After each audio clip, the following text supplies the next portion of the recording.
دو چیزیں ہیں جو مجھے پوچھنی ہے. ایک تو محمود جان صاحب نے جو بات کی اسی کی میں بات کرنا چاہ رہی تھی. اور ہمارے ہاں جو بحث ہوتی ہے تحریک انصاف کی جب حکومت تھی مرکز میں تو فیض حمید صاحب کا نام بار بار لیا جاتا ہے کہ جناب انہی کی وجہ سے یہ جو ٹاکس کا پرابلم بات چیت کا سلسلہ شروع ہوا اور عمران خان صاحب کو بھی بیچ میں ڈالا گیا. حالانکہ بہت سارے ایسے لوگ ہیں جو تحریک انصاف سے تعلق رکھتے تھے, وہ ابھی بھی کہتے ہیں, ان کے کئی بیانات بھی چلتے ہیں کہ وہ اس کے خلاف تھے اور انہوں نے خان صاحب کو منع بھی کیا کہ آپ مت کریں, لیکن مین کریکٹر جو تھا وہ فیض حمید تھا. آپ نے ابھی جو ہمیں اسٹیٹسٹک دکھائے اس میں جوڈیشل سسٹم کے فلاز میں آپ نے کنوکشن ریٹس بھی ہمیں دکھائے کہ کتنے زیرو ہی تھا تقریباً. تو کنوکشن تو وہاں بھی نہیں ہو رہی نا, ڈیلے تو وہاں بھی ہے. تو یہاں پہ جوڈیشل سسٹم میں فلاز ہیں, وہاں پہ بھی ڈیلے ہے. تو ایک تو یہ چیز ہے. دوسری بات یہ ہے کہ یہ جو کولیٹرل ڈیمیج ہوتا ہے بنیادی طور پر پختونخوا کے لوگ جو آواز اٹھاتے ہیں آپریشنز کے خلاف, آپ دیکھتے ہوں گے پاسونز ہوتی ہیں, مختلف پولیٹیکل فیسز بھی آپ کے سامنے آتے ہیں, وہ آپریشن کے خلاف بات کرتے ہیں یا اس کے اوپر, میں اگر خلاف لفظ استعمال نہ کروں, تنقید کرتے ہیں. تو اس کی بنیادی وجہ یہی ہوتی ہے کہ کولیٹرل ڈیمیج میں جو لوگ مارے جاتے ہیں, قتل ہو جاتے ہیں, صوبائی حکومت جا کے ان کو کمپنسیٹ کر رہی ہوتی ہے. تو پختونخوا میں سوال یہ اٹھتا ہے تو پھر کیا وہ ٹیررسٹ تھے؟ اگر وہ ٹیررسٹ تھے تو پھر آپ ان کو کمپنسیٹ کیوں کر رہے ہیں؟ تو ہمارے ہاں جو بیانیہ بن نہیں رہا, آپ کا بیانیہ انفیکٹ پھل پھول نہیں رہا, اگر میں سیدھی بات کر لوں تو اس کی بنیادی وجہ یہی ہے کہ آپریشن میں کولیٹرل ڈیمیج اور پھر طالبان سے ٹاکس کے جو بنیادی کردار ہیں وہ کہیں اور ہیں اور ان کے لیے کچھ ہو نہیں رہا. تو یہ میرے سوال ہیں. میں نے آپ نے بہت سے ایشوز کو چھیڑا ہے تو I will need some time so as to clarify, کیونکہ یہ امپورٹنٹ بات چیت آپ نے کی ہے, کیونکہ یہ وہ ابہام ہے جو عوام کے ذہن میں آتے ہیں, ان کو الجھاتے ہیں. ڈیلے کی آپ نے بات کی, لیٹ می اسٹارٹ فرام کہ ڈیلے ہے. میں نے آپ کو بتایا کہ 3 سال سے زیادہ عرصے کے 1700 میرا خیال ہے 6 کیسز ہیں, if I am not wrong, which are pending. There are more than 3 years. اور اس سے زیادہ کیسز ہیں جن کو 3 سال سے کم عرصہ ہو گیا. ایسے ہی ہے نا. یہ جو آپ کیس کی بات کر رہے ہیں اس کا ڈیلے کتنا ہے اس کے مقابلے میں پہلے اس کو دیکھ لیں, جس کو آپ ڈیلے کہتی ہیں. یہ جو کیس ہے جس کی آپ field general court martial Mahmood Jan Babar sahab نے یہ بات کی, who is being tried over here? It who has been ex-Director General ISI. ایسے ہی ہے. تو گریوٹی آف سچویشن آپ دیکھ رہی ہیں, اور ان کا فیلڈ جنرل کورٹ مارشل ہو رہا ہے نا ان کا. The state has to be, the institution has to be absolutely deliberate and correct in that.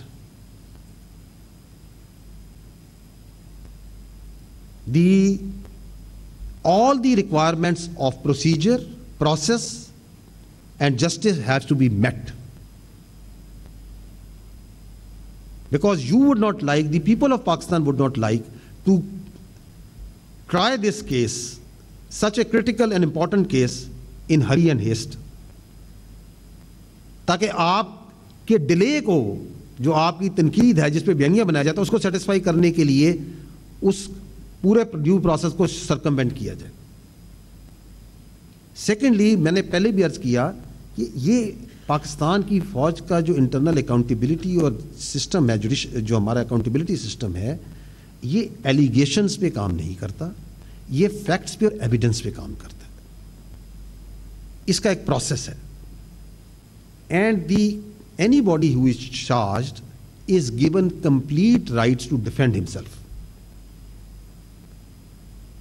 And that time will be given, is being given.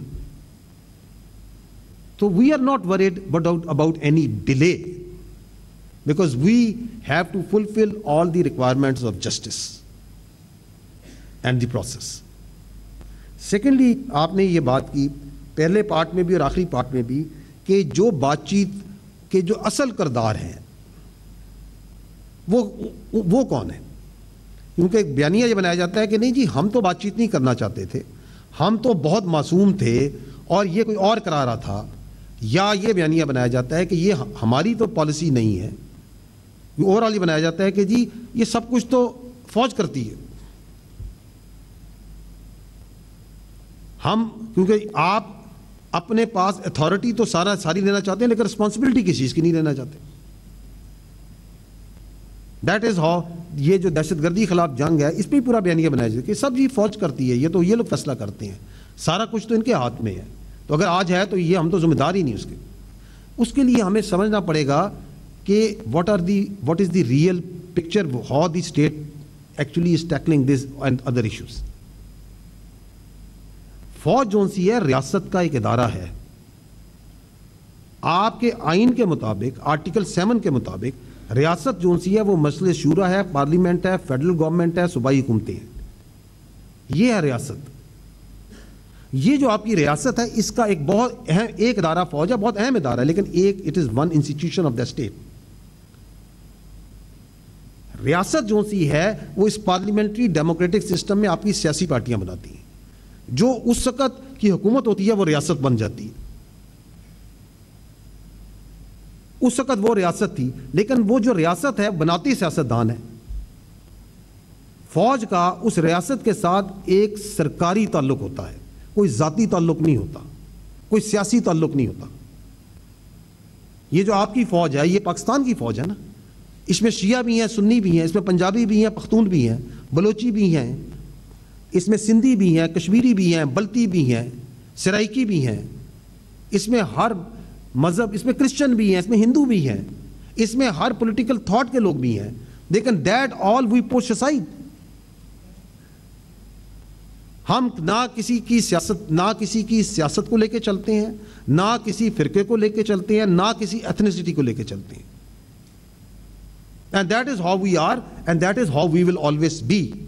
اب وہ جو اس وقت کی سیاست ہے وہ اس وقت کی ریاست بن جاتی ہے. وہ جو ہمارا اس سے تعلق ہے اس ریاست سے وہ سرکاری ہے. اس کو اگر وہ زیادتی بناتے ہیں، سیاسی بناتے ہیں تو یہ غلط ہے. فیصلے ریاست کرتی ہے.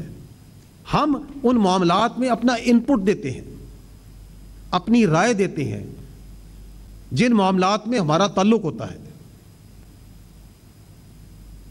But we are not the state.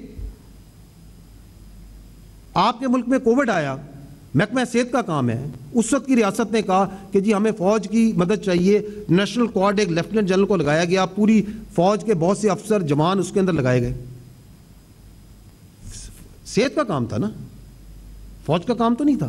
لیکن چونکہ اس وقت کی ریاست نے کہا کہ یہ نیشنل کلیمٹی ہمیں فوج چاہیے تو فوج آئی، کام کیا، بڑھ چڑھ کے کام کیا. اس لیے کیا کیونکہ ہم ان کی سیاست کی بڑھوتری چاہتے تھے یا اس کو بڑھانا چاہتے تھے؟ Absolutely not. یہ فوج اپنے ہاتھ سے بھر صفائی کرتی رہی ہے، اس جو کہ کام محکمہ نہار کا ہے اس لیے کرتی رہی کہ اس وقت کی جو صوبائی حکومت تھی یا جو فیڈرل گورنمنٹ تھی، اس وقت ریاست تھی، انہوں نے کہا آپ یہ کام کریں. اس لیے تو نہیں کہ ہم ان کی سیاست چلانا چاہتے تھے. آج آپ کے صوبے میں آپ کی فوج جو سی ہے انٹرنل سیکیورٹی ڈیوٹی پہ ہے، اس لیے ہے کیونکہ ریاست نے کہا کہ اس انٹرنل سیکیورٹی ڈیوٹی کو پورا کرنے کے لیے، خارجیوں کو لڑنے کے لیے ہمیں فوج کی ضرورت ہے. اس لیے تو نہیں کہ ہم اس حکومت کی سیاست کو بڑھانے کے لیے یہاں پہ لڑ رہے ہیں. تو جو فیصلے ہیں وہ سیاست کرتی ہے، وہ ریاست کرتی ہے. اب جب وہ فیصلہ صحیح ہو جائے تو اس کا کریڈٹ آپ لے لیں، اگر وہ فیصلہ غلط ہو جائے تو وہ آپ ادارے پہ ڈال دیں. اور وہ جو تعلق تھا، جو فیلڈ جنرل کورٹ مارشل ہو رہا ہے، اس کی ایک وجہ کیا ہے کہ آپ جب اپنی جو تعلق ہے اس کو ذاتی اور سیاسی تعلق بنا دیں گے تو اس کی جوابدہی دینی پڑے گی. لیکن بناتا کون ہے؟ وہ جو کہ اس وقت ریاست میں بیٹھا تھا، جو اس وقت کی سیاست کر رہا تھا. And that's why we always say کہ ہمیں آپ اپنی سیاست میں نہ لائیں. آپ کی سیاست آپ کو پیاری ہو. ہمارے لیے تمام سیاسی پارٹیاں، تمام سیاسی رہنما قابل احترام ہیں، مگر اگر کوئی یہ سمجھتا ہے کہ اس کی سیاست اس ملک کی ریاست سے بڑی ہے، یہ ہمیں قبول نہیں ہے۔ اگر ایک فرد باعث یہ سمجھتا ہے کہ اس کی ذات اس پاکستان سے بڑی ہے، یہ ہمیں قبول نہیں ہے۔ I hope I have been able to understand, because this is a complex issue and it is played always like this. But we need to understand that the armed forces of Pakistan are armed forces of Pakistan, not of any political party, not of any political entity, without any political agenda. Because this is the final instrument, the ultimate instrument of violence, or any army is the ultimate instrument of violence of a state. اس کو اگر politicise کیا جائے تو اس کے بھیانک انجام نکلتے ہیں۔ آپ انڈیا میں دیکھیں، وہاں پہ آپ hindutvaization and the BJPization of their armed forces دیکھ رہے ہیں یا نہیں دیکھ رہے؟ اس کے انجام بھی آپ کانسیکوینسز بھی دیکھ رہے ہیں کہ کس طرح وہاں کے اداروں کو پولیٹیسائز کر کے، ہندوتوائز کر کے وہاں کے لوگوں پہ بھی ظلم کیا جا رہا ہے، اور اس خطے میں بھی بدامنی پھیلائی جا رہی ہے اور ارریشنلٹی کو بڑھایا جا رہا ہے۔ اینڈ لاسٹلی جو آپ کو یہ کنفیوژن ہوتی ہے، اس کی وجہ یہ ہے کہ یہ جو مائک کی سہولت ہے نا، یہ میری بہن، یہ ہمیں حاصل نہیں ہے، نہ ہم یہ حاصل کرنا چاہتے ہیں۔